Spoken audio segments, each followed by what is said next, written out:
Dobrý den, velice se omlouvám za neplánovaný vstup do rozjetého programu. Avšak my si myslíme, že by od nás bylo nevděčné po tolika letech mažoretkování skončit bez poděkování. Protože, jak mnozí víte, my už jako skupina nebudeme soutěžit a dnes to tedy bylo i naše poslední vystoupení. Proto bych vás ráda poprosila o malý moment strpení a hned zase budeme pokračovat. Teď bych však chtěla poprosit, aby za náma přišla paní Marie Vavřínková i se svou dcerou Petrou Prajzovou.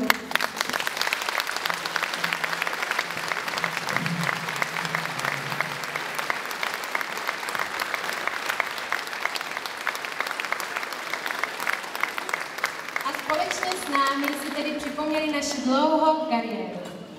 Tak tedy, my už si bohužel nevzpomínáme, kterým rokem jsme aktivně zahájili naše soutěžení. Avšak u prvních úspěchů se píše datum již s rokem 2003. Od roku 2003 jsme tedy nevynechali ani jeden národní šampionát a vždy jsme mohli slavit úspěch.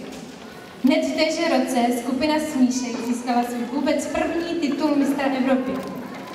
Dále jsme od toho roku slavili úspěch v době vicemistra Moravy a Slezska, poté v roce 2004 už i mistra oblasti, no prostě rok od roku jsme se zlepšovali. Od roku 2006 dokonce patříme k mezinárodní špičce, v tomto roce jsme totiž dosáhli až na titul vicemistra světa. Od roku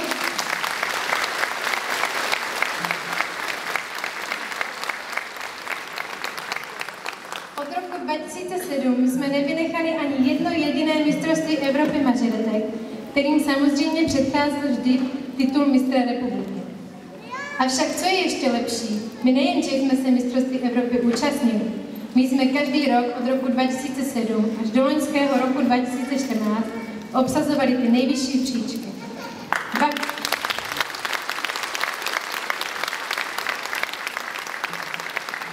Dvakrát to byl titul druhého vicemistra Evropy, třikrát prvního vicemistra Evropy a čtyřikrát dokonce titul mistra Evropy.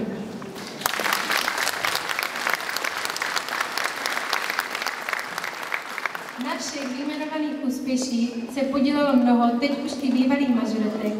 My končíme se svou kariérou se skupinou Mazlíci, avšak početná část těchto dosažených titulů se pojí i se skupinou Smíšek, kterou jistě mnozí znáte a dobře si tedy pamatujete, jak v dobách své éry vozili holky ze soutěží, jeden úspěch za úspěchem.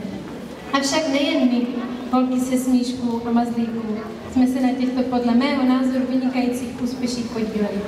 Ten největší podíl na tom všem nesou naše dvě úžasné trenérky Petra Prajzová se svou maminkou Marii Vavřínkovou.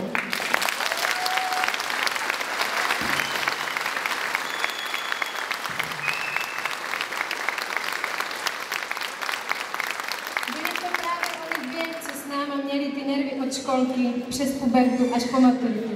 Nejednou jsme na trénink nepřišli, protože se nám nechtělo.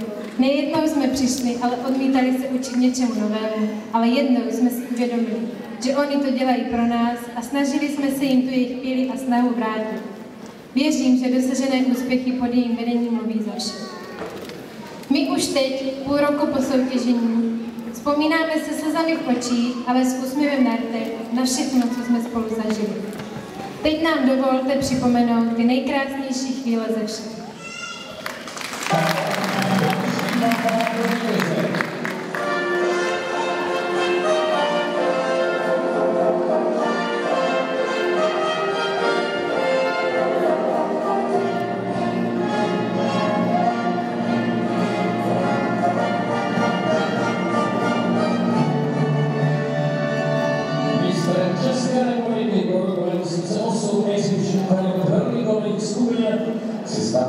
Smíšek!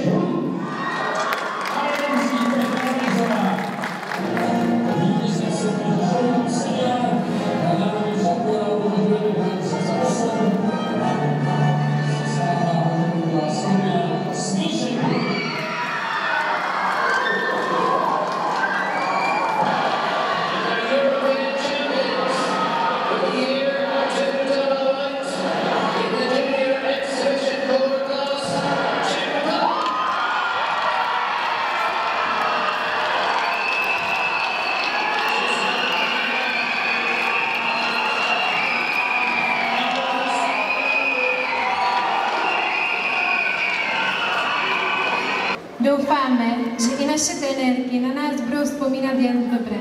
A aby si vždy vzpomněli, kdože to ty holky vlastně byly, předáváme jim obraz, na kterém jsme v podobě fotek promítli celou naši kariéru.